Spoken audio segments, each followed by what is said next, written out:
ako'y naglakbay na mag-isa upang aking malimutan mga kaapihang dinanas. Ihahanap ng kalunasan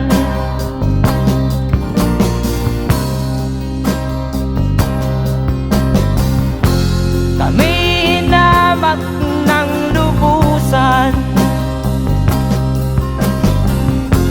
inapit, tinatawanan, kami itinuring na basahan. Sila ba'y